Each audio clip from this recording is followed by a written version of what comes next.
Today, when I talk about 5 tasty snacks that fight cancer, can help you beat the disease. And if you're like me and you've been touched by cancer in your life, somehow, whether it's a friend, relative, colleague, and maybe yourself, then you're going to want to actually watch this video to the very end, okay? Because I want to give you some practical tips on each of these foods and how they can actually help you lower your risk of cancer.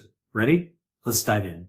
The first food that I want to talk about that can lower your risk of cancer are walnuts. That's right, walnuts. Treat that. Now, I personally love walnuts that come in halves, right? If you're already out of the shell and each of the half looks like a wing, that's how you should always think about walnuts. I'm going to tell you what's in a walnut. Why it's useful for cancer fighting. And if you like to eat walnuts, I'm going to tell you how I actually use them for my own food. But let's first talk about cancer, all right? I'm a cancer researcher. I'm a physician. I have cancer patients. I have diagnosed cancer in many people over my career. So I want to actually tell you a little bit about the biology of cancer, because if you understand what we now know about cancer, it'll give you a clue on how we can actually use food to fight it. All right, now cancer is a dreaded disease and it deserves the fear that it actually evokes, because it's one of those conditions that tends to sneak up on us and suddenly you've got a diagnosis. Then you undergo this because it's our type of treatment that involves chemotherapy. No wonder it's actually dreaded. Okay, but things are actually changing quite dramatically because we're now realizing that cancer is a condition that we probably form all the time in our bodies, and we just don't even know it. And you see, because a tumor is made out of cancer cells, and cancer cells are basically regular cells that are undergone a mutation, right? So a normal cell undergoes a mutation, and now it's an abnormal cell. And the issue is this: our body is made out of trillions of cells, trillions, about 40 trillions. And all these cells have to be copy and paste and duplicated perfectly all the time. And that's basically why we're still here today compared to yesterday.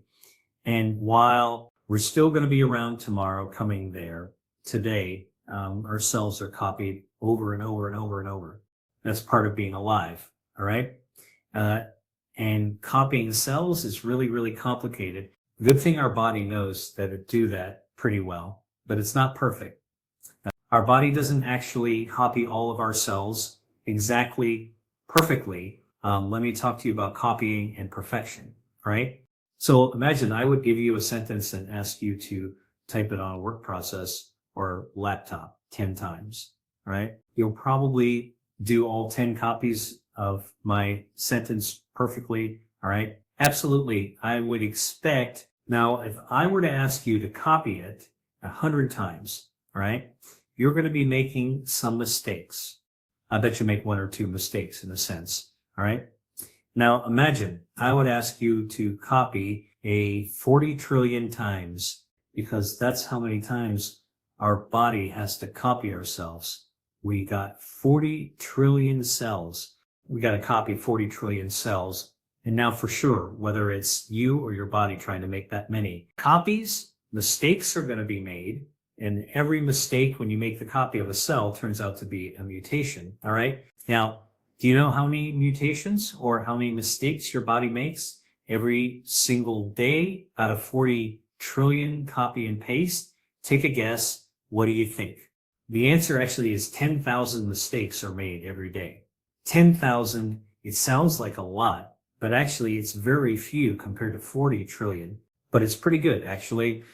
But those 10,000 mistakes that are made, each one of those mistakes can become a microscopic cancer, because cancers begin as mutations, abnormal cells, and when those abnormal cells kind of grow, they become microscopic cancers. Now, why do I call them microscopic cancers? And what does that mean? Microscopic compared to what? A clinical cancer is what? A mammogram that detects when you actually see an abnormal part of the picture. The mammogram, or maybe a woman feels a lump in her breast. A clinical cancer is actually when you've got bleeding in the toilet bowl and it's a colon cancer that's bleeding, or maybe you see a colon cancer in a colonoscopy. Clinical cancer is actually when you do a scan of your body and you've got a tumor in your liver, but that's a clinical cancer. A microscopic cancer is one of these tiny, tiny, tiny, tiny, tiny tumor made out of abnormal mutated cells that is so small. It's just a few millimeters in diameter, about the size of a tip of a ballpoint pen. And a tumor that size is basically conform all the time, like a pimple on your back, right? So if you've got a pimple on your back, you might not know it. If you had a pimple on your face, probably would say it would bug you, probably go away, or you might decide to treat it. But we form pimples in our backs all the time. We don't look at our backs, so we don't know it's there. Now, and our body will kind of resolve the pimple. It kind of go away by itself. And that's actually what happens to these microscopic cancers that are present and growing all the time in our bodies. All right. Now, if they're growing in our bodies, these microscopic cancers, because of copy paste errors that occur every single day, 10,000 errors that are every day. Now, not everyone's going to be turning into microscopic cancer, but some of them will. What actually happens? Well, they sit there and they try to grow. They can only grow to 2 to 3 millimeters in diameter. And that's about the size of the tip of a ballpoint pen. Then they are frozen and can't get bigger. You know why? Because they don't have a blood supply. No blood vessels are feeding a cancer like that. The reason that no blood vessels are feeding cancer like that is because our body has a natural defense system. It's called the angiogenesis defense system that helps our healthy tissues grow blood vessels and get a circulation and keeps diseased tissues like that microscopic tumor from developing a blood supply. So that's one of our health defenses. I write about it in my book, E to B disease. I teach about this health defense system and the foods I can activate in the online course I teach called A to B disease course, and I give you every couple of months. But here's a key thing. Your body does a good job to hold that microscopic tumor in check. Then another one of your defense systems, your immune system, will have immune cells that win by the conducting surveillance all the time. These immune cells are in our bodies, and they winged by that microscopic cancer. They see it. It's kind of like seeing a drug dealer on the corner of a peaceful neighborhood. Shouldn't be there, right? So what does a cop do? The police will actually interrogate the weird-looking guy, this suspicious-looking guy. And if they think they're suspicious enough, you're going to throw him in the back of the patio wagon and take him away, cleaning up the neighborhood. And that's exactly what your immune system does. Okay, so the body is actually preventing blood vessels from growing to feed the cancer. So it's stuck at 1 millimeter. Now, your surveillance system, immune system, wings by spots this abnormal microscopic cancer. So say, wait a minute, let's go check this out. Find out that it's a microscopic cancer. And then what they do, if they actually destroy the cancer, take it away, not destroy it. Okay. And that's why, despite the 10,000 mistakes that our body makes in copying and pasting or DNA every single day, that's why we don't develop cancer more often. Now, when somebody develops cancer, the first question that they're going to ask is, hey, why did I get the cancer? Sometimes there's an answer: smoking, family, history, all kinds of things that are high risk factors for cancer. But actually, the more important question from my perspective is, how come we don't get cancer more often? And that's because of our body's health defense systems that keep the cancer at bay. And once you realize that their body actually has its own way of battling cancer and keeping it at bay, suddenly it actually opens the idea that maybe another way that we can actually use diet and lifestyle to amp up, okay, to shore up our body's health, natural health defense is against cancer, right? Notice I didn't talk about chemotherapy at all. That's even part of the equation here. Okay, now this whole issue about microscopic cancers, how do we know they exist? Well, I'm all about evidence, so I'll tell you that this has been established in autopsy studies of people who died of not cancer, right? So they might have died in automobile accidents or trauma, some other cause. And some people undergo an autopsy, and what the pathologists who conduct these autopsies do is they go check every single tissue, including breast and prostate and thyroid. And this is what this covers remain, because autopsy studies of women who didn't die of cancer but other causes. These autopsy women have shown that 40% of women between the ages of 40s and 50, all right, already have microscopic cancers in their breast.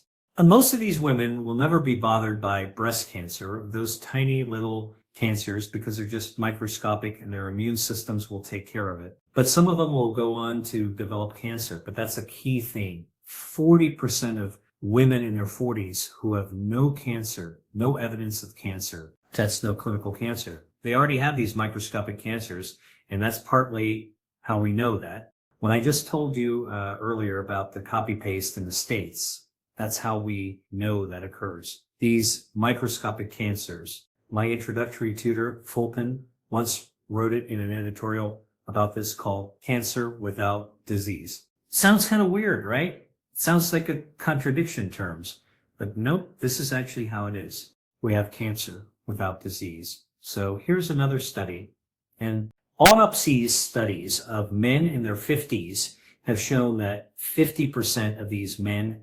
microscopic cancers in their prostate, but most of them are going to develop clinical prostate cancer. Why?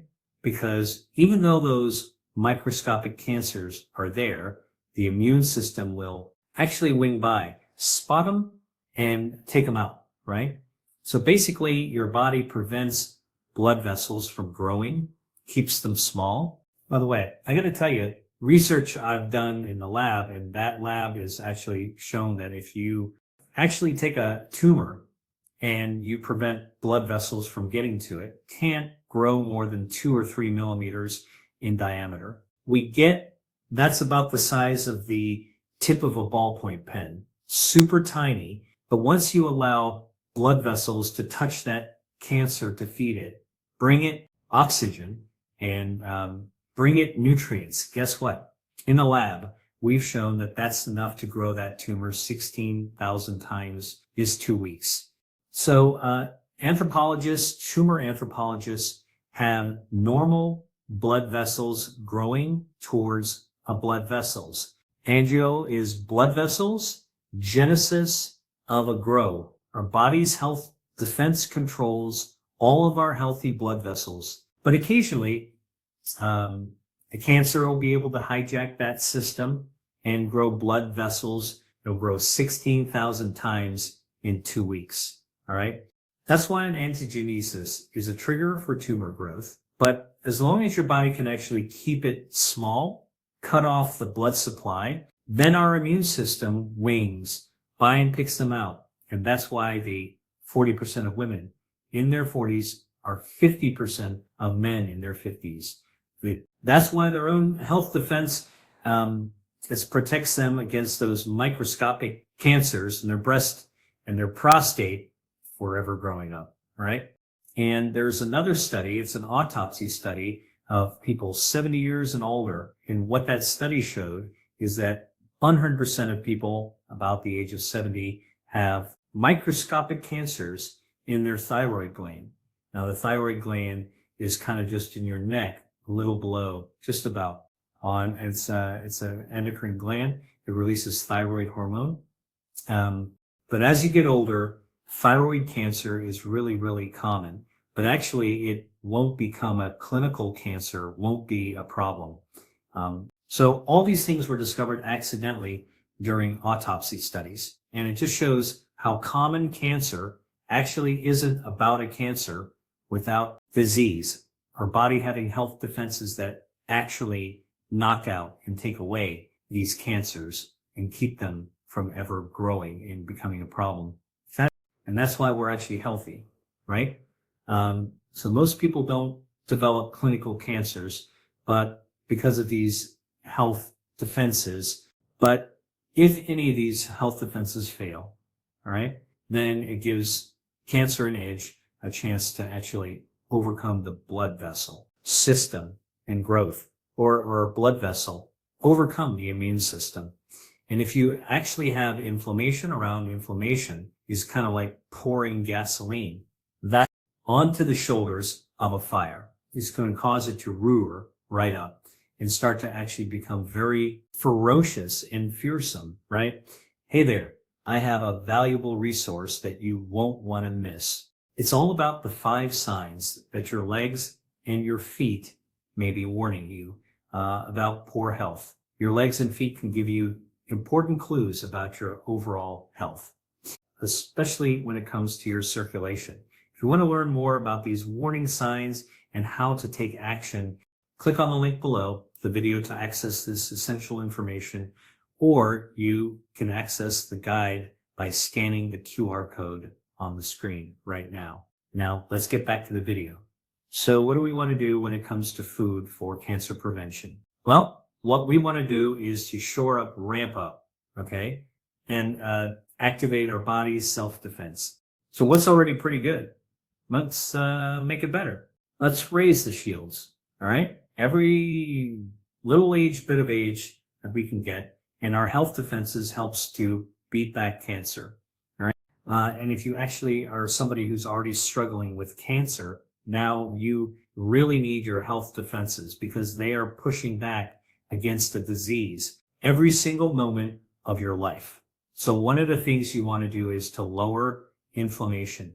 And when I told you inflammation is like gasoline that you put on the embers of a fire, boom, whoosh, it's going to actually go way up. So you've got to lower inflammation, right? So that's a super, super important thing.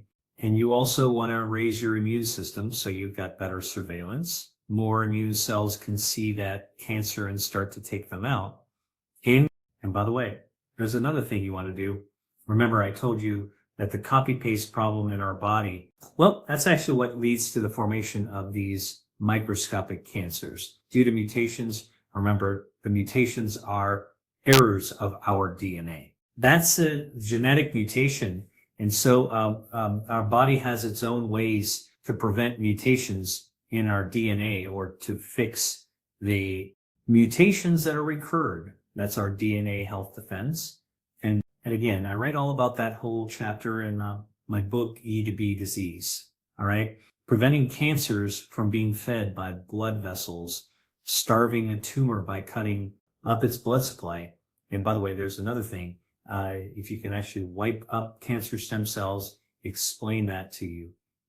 Our body's made out of different organs, and our organs are sort of differentiated, meaning fully formed cells, right? Your liver is fully formed, your heart is fully formed, but your body has the ability to renew and replace the cells using stem cells.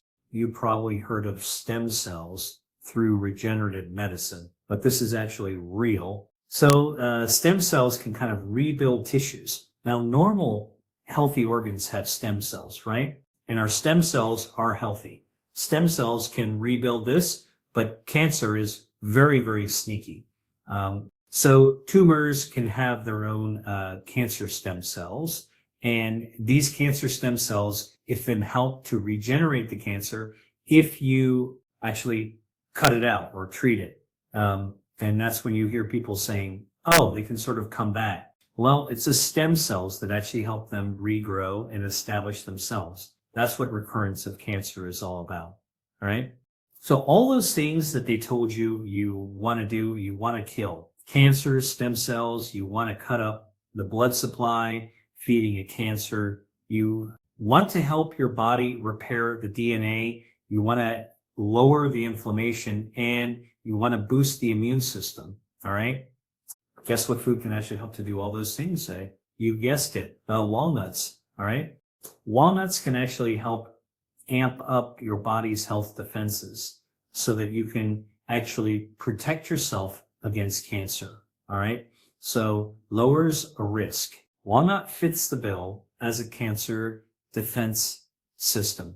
Now, what's in the walnut? So walnuts are a source of plant-based omega-3 fatty acids. These are healthy fats. And guess what healthy fats do? Well, one thing they do is they improve the power of your immune cells. And these cells are called T cells. All right. They're just part of our immune system. We need those T cells to wipe out cancer, and eating walnuts gives our T cells a real boost. All right. Kind of arms them up big time. Now, walnuts also contain a natural bioactive polyphenol called L-arginine. All right. It's such as one molecule. It's a group of molecules, L-arginines. All right. And these compounds, we need to want it. These compounds get into our bloodstream and they can help cut off the blood supply.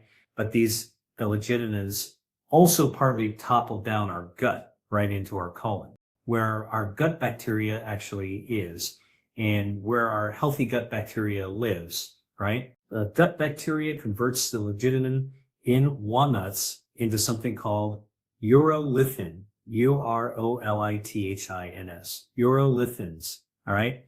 And guess what? Those urolithins get back into our bloodstream. They've got strong anti-inflammatory and antioxidant effects. It protects your DNA by antioxidant and prevents cancer from flowering up by lowering inflammation. And that's just from the omega-3 and the L-arginine. Now, how do we know this works? Well, so study in human research and studies conducted by researchers at Marshall University looked at people who ate walnuts, and they looked at the risk of breast cancer. All right. So here's what they did. These are women that enrolled in the study who are already getting a biopsy because there's a suspicion that gut breast cancer, right? Maybe it's abnormal mammogram if it's a lump that they felt. And so these are women who were already getting a biopsy. Now, one group actually were given, they divided the group into two. One group actually got 2 ounces of walnuts a day for 2 weeks, all right, leading up to their biopsy. And the other group didn't get any walnuts, all right? So it's walnuts versus no walnuts. And what happens when the researchers look for biopsy? So don't forget, they got walnuts a couple of weeks before the biopsy. And when the researchers looked at the breast tissue from the people who were eating walnuts, the walnut eaters, they did find a cancer, but they found gene expression, all right, related to tumor growth. And the walnut eaters had more DNA protective genes that turned down cancer cell growth in their breasts and their breast biopsy, all right? And the researchers found that the walnuts had genes for cancer cell growth. The genes that would actually spark the cancer cell to grow, they were turned down, all right? Well, if I'm eating walnuts, so eating walnuts turned down the genes that drive cancer cell growth. And at the same time, the same researchers found that eating walnuts in those, let's say people protected against cancer by turning on anti-cancer genes. Chinese that actually are designed to actually combat cancer. So shields up, beating back, cancer genes are on, and the genes were fueling cancer growth go down. Everything in the right direction, all right? Now there's another study that looked at 76,000 women. This was called the Nurses' Health Study. And this study actually looked at women who were consuming walnuts regularly. And they found that regularly, one, it's like just part of the routine diet. They had a 19% lower risk of developing breast cancer, all right? Compared to people, women who rarely or never ate walnuts, all right? Now, the study the researchers thought about, the protective effect of walnuts. They said probably due to the high level of omega-3s.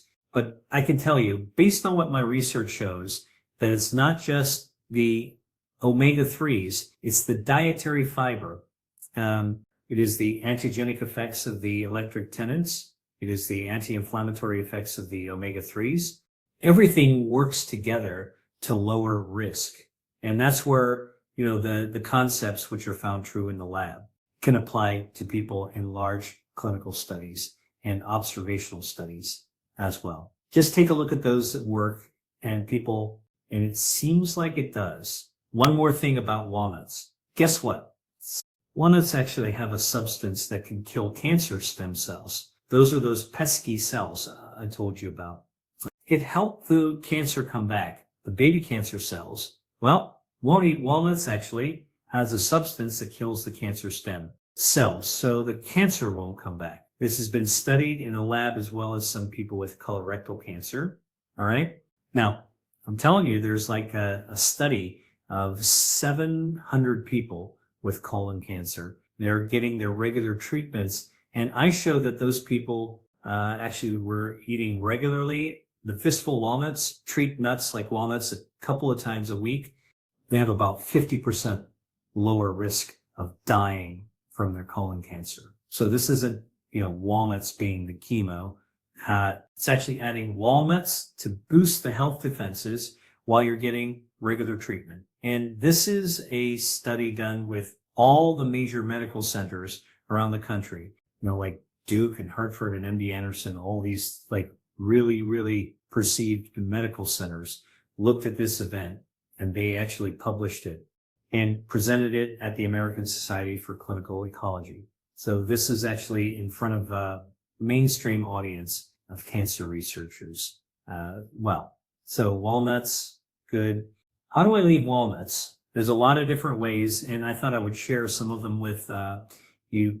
So first of all, for any kind of treatment, but also walnuts, I like to roast them lightly in order to bring out their flavor, right? So the way to do it is you get bulk walnuts. I specifically look for ones that are just like the wings or like walnut halves or the wings, the half wings. I don't like them when they're kind of like a pre-crushed up already. I'll do the crushing. Thank you very much. All right. So I get the walnuts that are, as intact as possible. You stick them on a cast iron pan. You don't need any oil at all. You just put the cast iron pan on top of the range. All right. If you've got gas, like turn it on and low. All right. You want to heat the pan.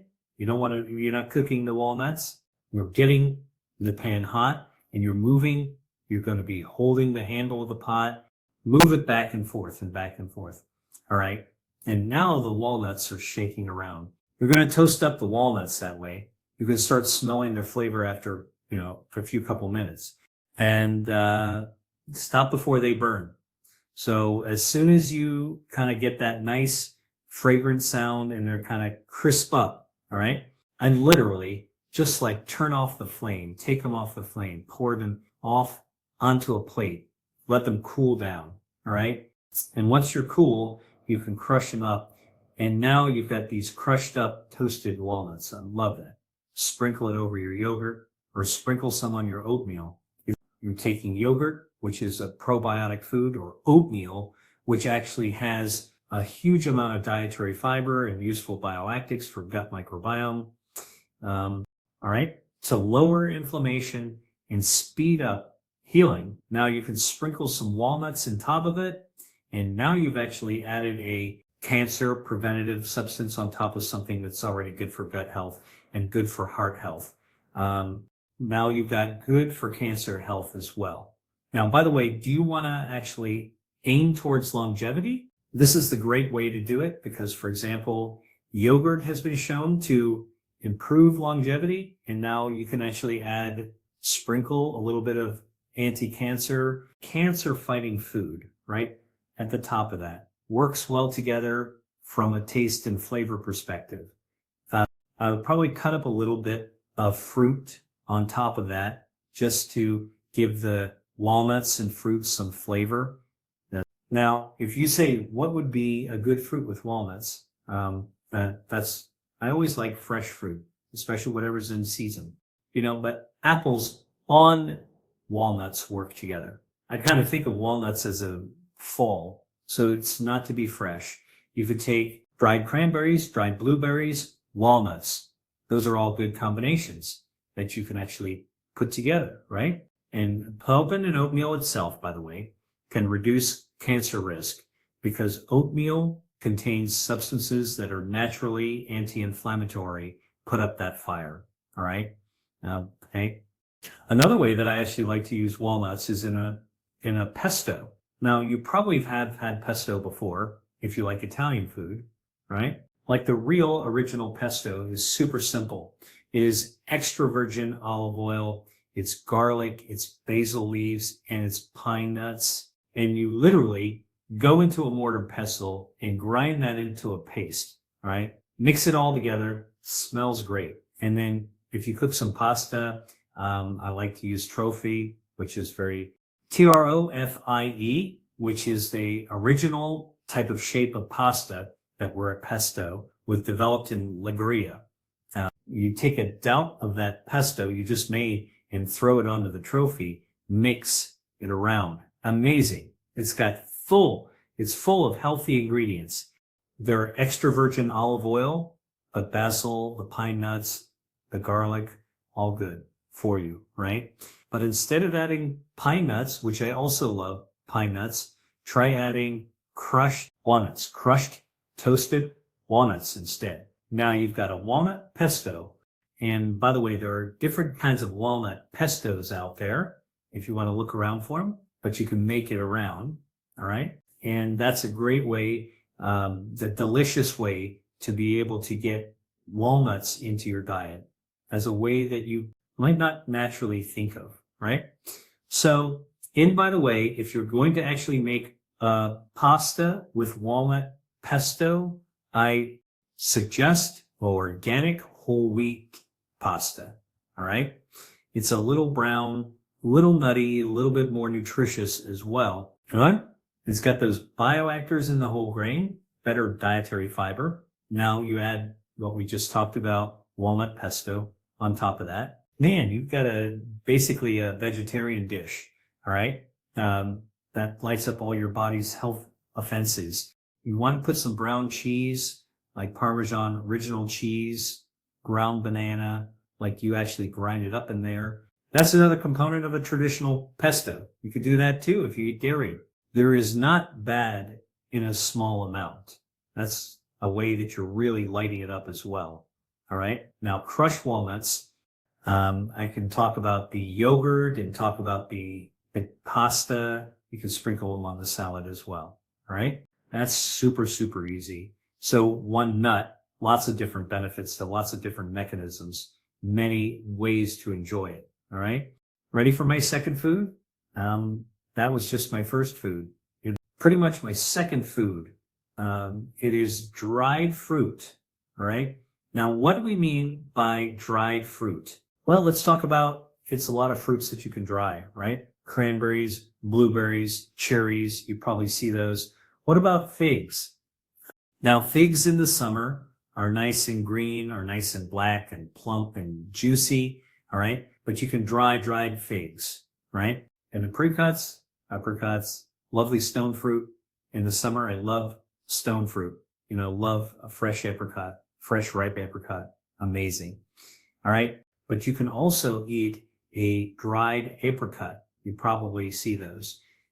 They're kind of like yibig, because kind of like a big coin, like a silver dollar. They're orange or orange brownish, and they don't have a pit in them. And so figs and apricots, they are really, really great.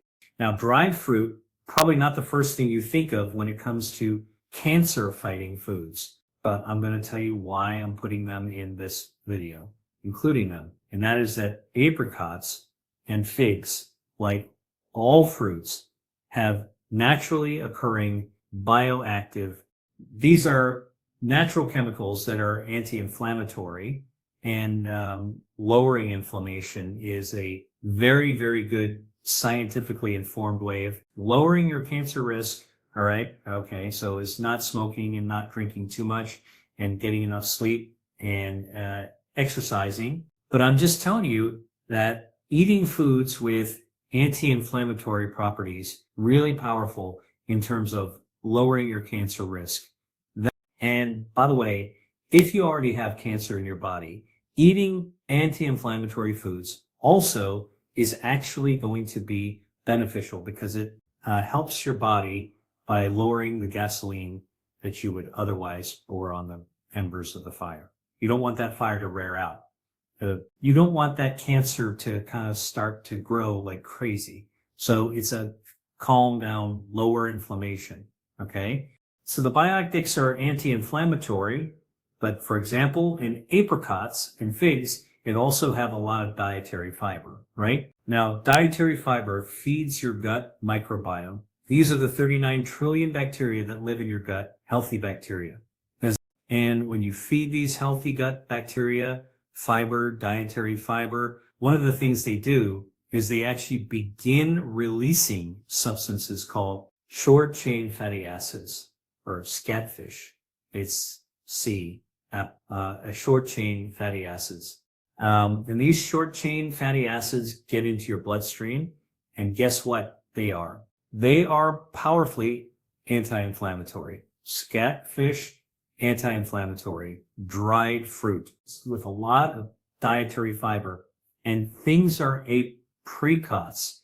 Well, actually help our gut bacteria produce these short chain fatty acids, lowering inflammation. All right. So both the diet and both bioactives and dried fruits, as well as the dietary fiber that's found in them, will actually help you lower cancer risk by lowering inflammation. All right.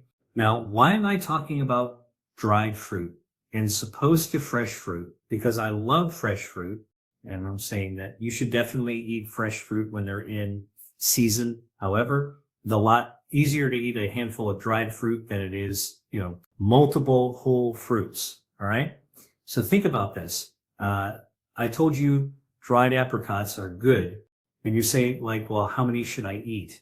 And I told you, well, I don't know, eat 4 or 5 dried apricots. Boom, boom, boom. They're really easy to eat. 3 to 4 or 5 dried apricots. But if I wanted you to get that amount of dietary fiber and bioactives, and I told you to eat the whole round apricot fruit, you got to be eating 4 to 5 apricots. That's work. All right. 2, that's considerably more. All right. So that's why dried fruits and an easy way to kind of get what you need without actually making it a big mess. And because it's not juicy, all right, you can take it around in a bag and eat it as a snack, or you have a busy day over your traveling. So that's one of my little tribal tips for you. Is that if you kind of get like dried foods that you want to actually have cancer fighting ability, the moments we talked about dried figs, dried apricots, make your own trail mix. That's the one I'm telling you. Don't get the pre-made stuff that's got, M&Ms and all kinds of other candy, and then you should, or sweeten, make your own. All right. And make it suit your taste, because this is all about you. It's personalizing nutrition, personalizing health. Now we're talking about dried fruit. I'm talking about apricot, for example. This is actually where you might try to buy organic. Now, what am I talking about that? Because in dried fruit, the skin is dried right onto the fruit. It's shrunk weed out. Think about a dried apricot, right? It's only about the spake, but like the ethic, and it's the entire apricot.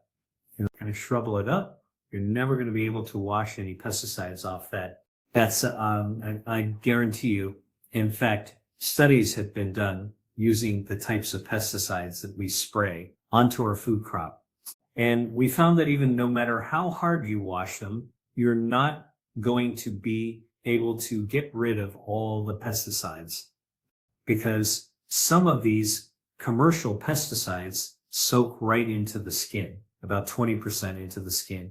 Now they're stuck there and you're going to be eating them, right? Which you don't want to do, especially if you're trying to lower cancer risk. That makes sense. So organically grown foods actually aren't just safer. They don't actually have those synthetic chemicals sprayed onto the skin. Now, if you're also going to buy fruit, let us dried fruit or not. I would tell you if it's dried fruit, just make sure that the kind you're getting doesn't have added sugar to it, right? Some manufacturers are doing anything they can to make their product a little bit more appealing to you. So sometimes they actually add sugar to it. Sure, it's going to taste sweeter, right? Who doesn't like that? But that's not what you want for lowering your cancer risk. Added sugar, all right, can overwhelm your metabolism and help you grow excess body fat.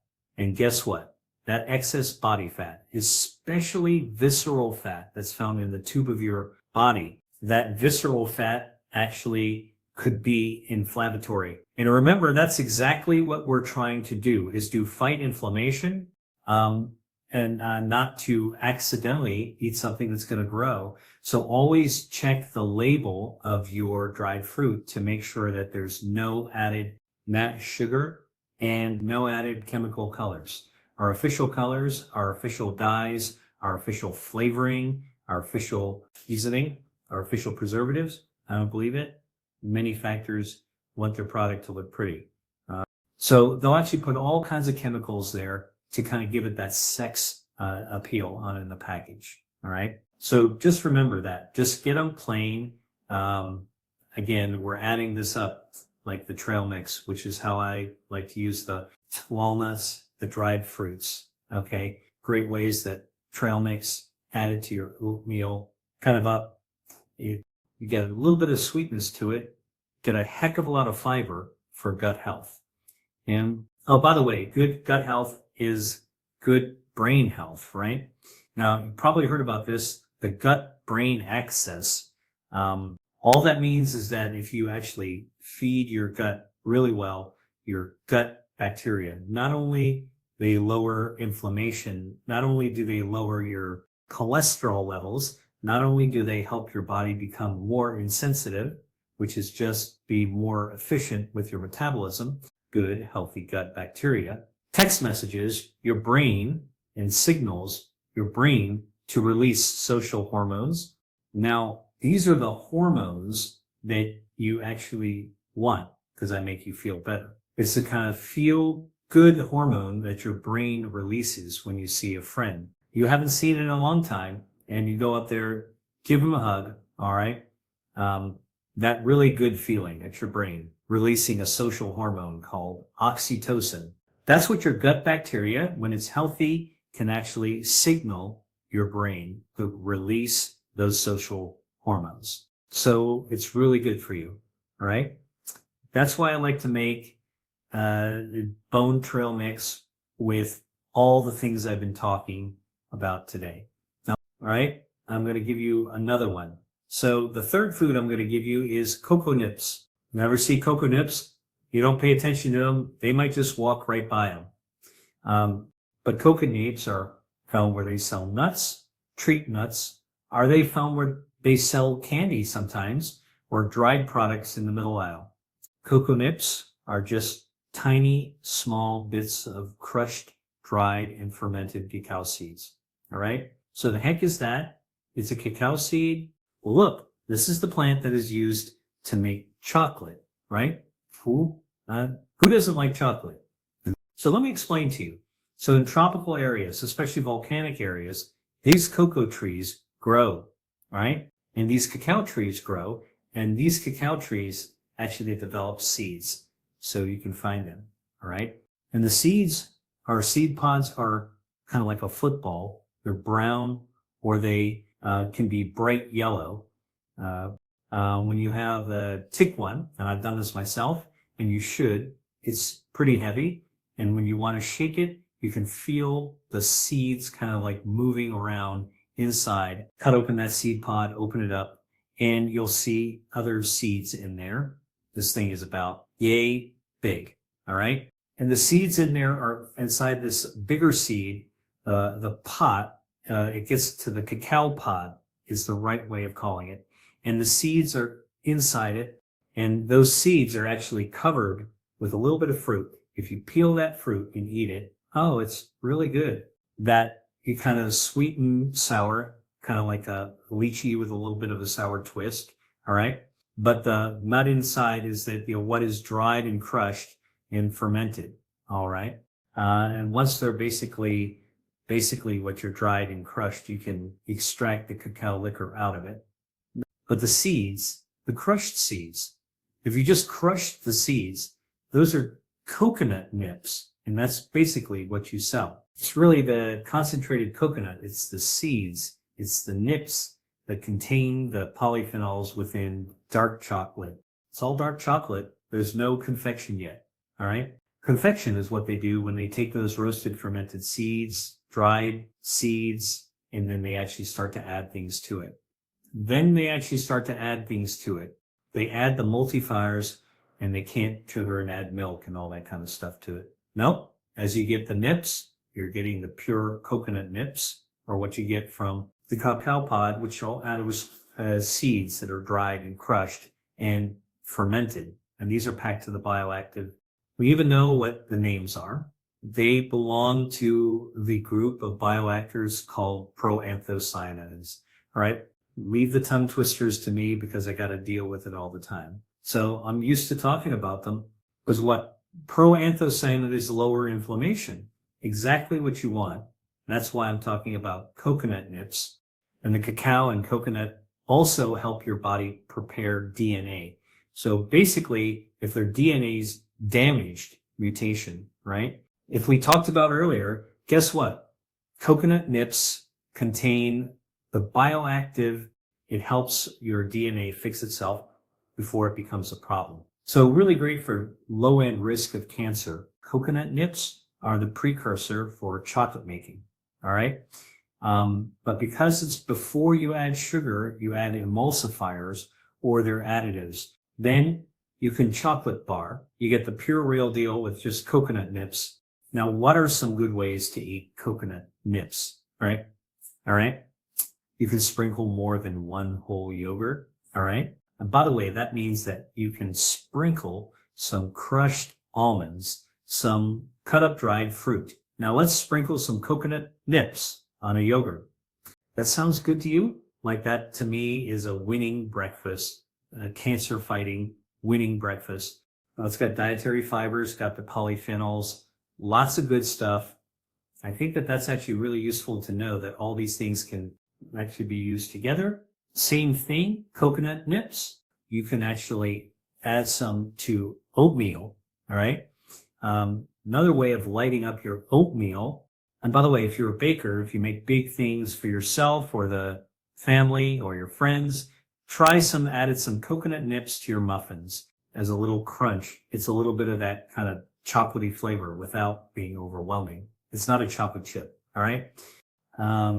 So coconut, roasted, crushed, fermented, the cacao tree, pound all, right? And by the way, in addition to adding things into a muffin or a yogurt, because what else you can do, you can add coconut nips to your trail mix. You're going to take your walnuts and you're going to actually take your dried fruit. So you can take a snack, throw some coconut nips in as well.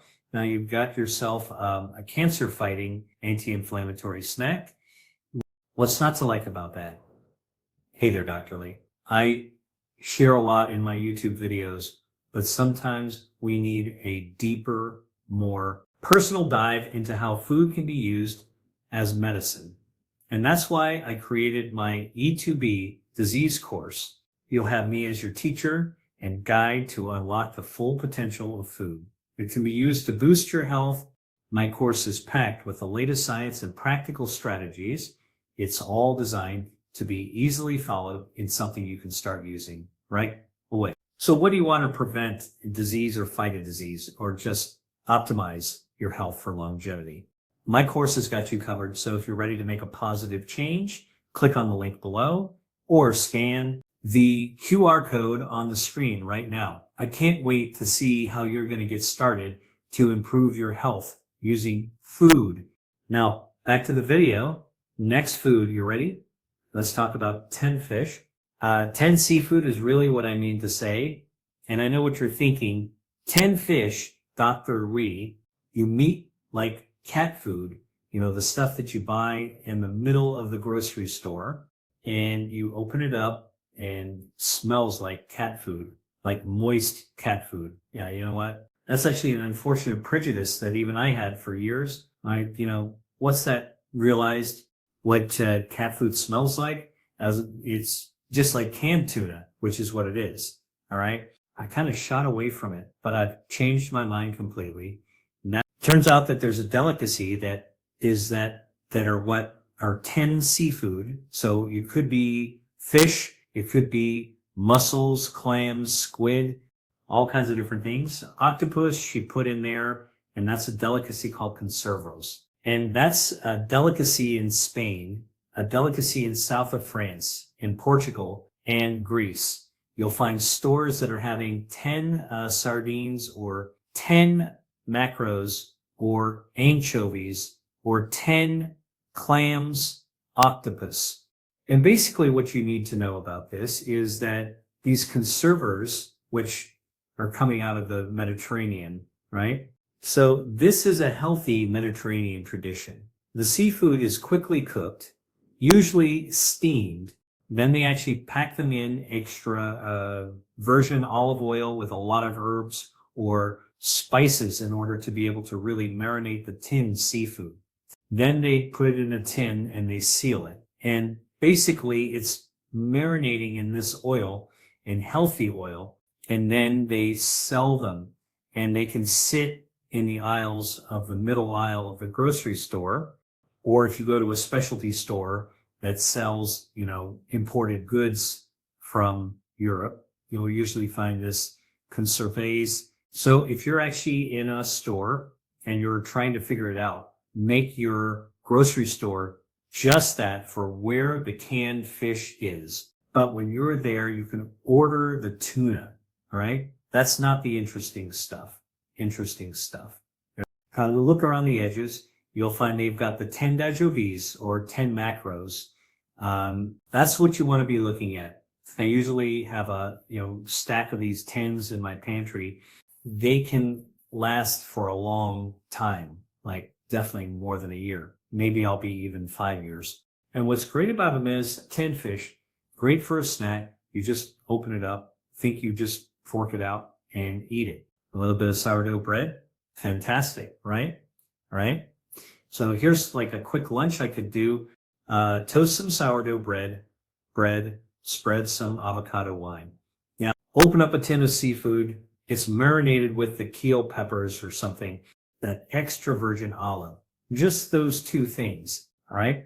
I'm done with lunch, and it's good, and it's healthy, and it's probiotic. Feed my gut bacteria, lowers my inflammation, all right? Quick lunch like that, or you can actually make a full meal out of it. And I'll tell you, if I sometimes run out of time to cook a more elaborate meal or forgot, I'm so busy, like, oh man, forgot to plan dinner tonight. And I don't really want to go out to get dinner because usually takeout, it's bad, healthy for you. Guess what? I'll go with my pantry. I'll look for the conservas, the tinned seafood that way. I'll pick out one that I want to eat with, black roll or clam or squid or whatever. All right. I'll pop it up. I'll look for some whole green pasta.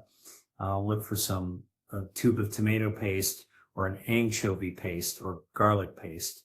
A little extra virgin olive oil. And I'll take a pan, put a little extra virgin olive oil in it, chop up some garlic. Maybe I had some tomato paste or an anchovy paste stirred up. And now we get this oil that's incredibly fragrant. And then I'll cook the pasta. Pasta's done. I'll then take a piece. I'll drain that. I'll make it right in there. I'll stir the pasta so it's covered with the sauce. It's all the good stuff, right? A extra virgin olive oil and anchovy paste and tomato paste is very umami, all right? And then I'll take that tin seafood, cut it up, okay? And so There's sort of a small forkful pieces. Throw it right in there and mix them all together. Bam, I've got it done. All right. Uh, I've got omega-3 from the seafood rich dinner that fights inflammation, lowers risk of cancer. When I really pop it up a little bit and add some capers, capers are salted, so you want to make sure you don't keep yourself high blood pressure. Rinse off any salt if it's packed in salt or salt and vinegar. Rinse it off really well. Put it in a wooden chopping block, a board. Chop, chop, chop, chop, chop. Now just chop up coarsely that capers. Throw them right in there. Or you can just throw the washed capers right into the dish. Squeeze some lemon, little fresh cracked pepper. You got yourself a pretty nice meal. I could knock one of those. I could knock that out in less than 15 minutes. Come over to my house if you want to eat that. So that's a great way of cancer fighting. Omega-3's a way of eating. It's also expensive. Now you can buy expensive because service for sure. But what I'm trying to tell you is that tinned seafood, you can keep a stack of that in your pantry and not have to go out. But what you didn't make at home is going to be better than before you get into a restaurant and go lower inflammation. And by the way, omega-3s have been shown, and I write about this in my book, Eat to Be Your Diet, that are eating omega-3 is from seafood, like conservatives, like tin fish. It can also help to wrap up your metabolism and help you burn away harmful extra body fat. And when you do that, by the way, you're lowering inflammation as well. Okay. All these great things. You can kind of see, cancer is a complicated disease. It's a fear disease. I hope I have some kind of demystified a little bit for you. And they show you how you can actually wrap your body's own health defense systems in order to be able to counter cancer. Push back against it, make it less likely that the cancer will become dangerous for you. And omega-3s from conservatives are also antigenic. They starve cancer by cutting up the blood supply.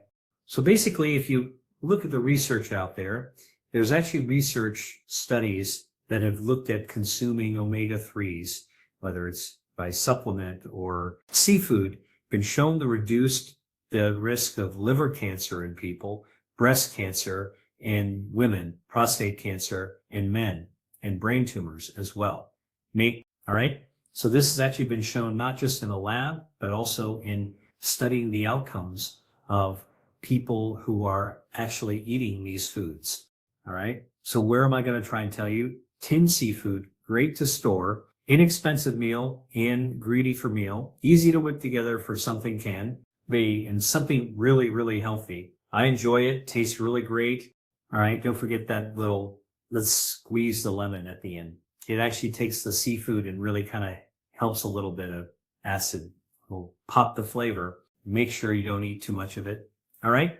Do not overeat your carbs when it comes to pasta. All right. And by the way, I did mention extra virgin olive oil. All right. Extra virgin olive oil has got healthy fats, monounsaturated fatty acids, but it's also got bioactive. You know how extra virgin olive oil has a little peppery flavor, right? Spicy flavor. That spicy flavor is due to the polyphenols. We know what they're called. Hydroxypyrazole, a little canthal. All right. And guess what? And those are also anti-inflammatory and anti-androgenic, and they also boost your metabolism. All right. So I'm just telling you, I'm taking around the block a little bit to show you, we started with the kind of a scary topic of cancer, trying to be mystified for you to show how the body normally deals with it. And now we're diving into the foods and actually can lower your risk and taste great all at the same time. All right. I'll probably show you one more food. You know what that's going to be? Apples. If you've heard of that phrase, an apple a day keeps the doctor away. Subture through this. All right. So what's good about an apple? An apple, can buy apples all year round, but fall is when you get the most variety of the apples. And apples are a great source of dietary fiber, good for your gut microbiome, right? When your gut bacteria are happy, remember we talked about this, what happened during inflammation goes down. That fights cancer risk. All right. So it lowers risk of cancer by lowering inflammation. But apples have something else in their flesh. And in their flesh, they have something called quercetin. Quercetin. I know you can buy quercetin as a supplement. People always ask me, Dr. Leach, should I just take the quercetin supplement? So what do you think about that? What I say is supplements are for topping off. Why don't you just eat the whole food? I'm a big believer in the whole food. Eat the whole apple, and then you'll get the quercetin and you'll get the dietary fiber, which you're getting from your little supplement pill, and other polyphenols are present in the whole apple. But quercetin's anti-androgenic cuts off the blood supply to tumor cancer, starving, all right? That kind of what you want to do, all right? And quercetin has also been able to protect cells against oxidative stress. Remember, I told you stress actually can cause DNA mutations. Quercetin can actually protect against that. So it protects your DNA. Remember, it's that copy-paste.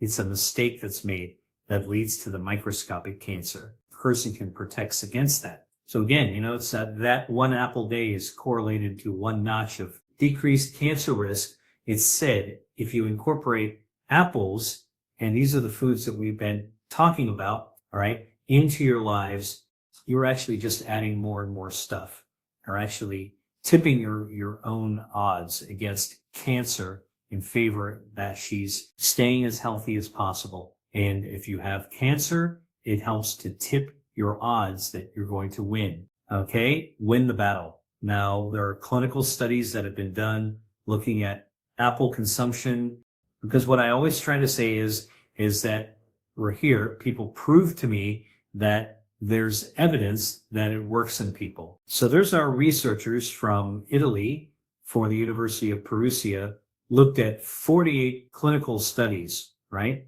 That's a lot of studies that all look at eating apple and cancer risk.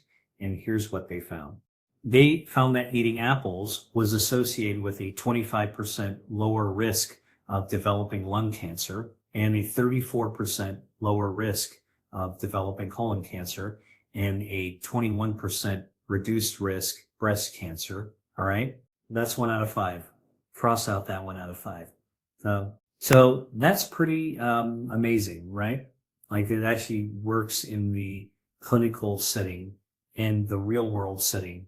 So what are some pro tips I can give you about apple eating? Because if you're going to eat the apple, you're going to get the most fiber by eating the skin along with the flesh, right? So take the apple home, wash it off for the eat it, light of dietary fiber, and the polyphenols are found in the skin of these fruits. Now, if you're going to eat the skin of an apple for sure, this is where it pays off the bioorganic, because studies have shown that if you actually look at the commercial exercise sprays, it's impossible to get rid of all of it. Some of the pesticides penetrate up to 20% into the skin of the apple, that you're stuck, all right? When you get organic, we're actually not going to get the chemicals soaking into that. Now, how do I learn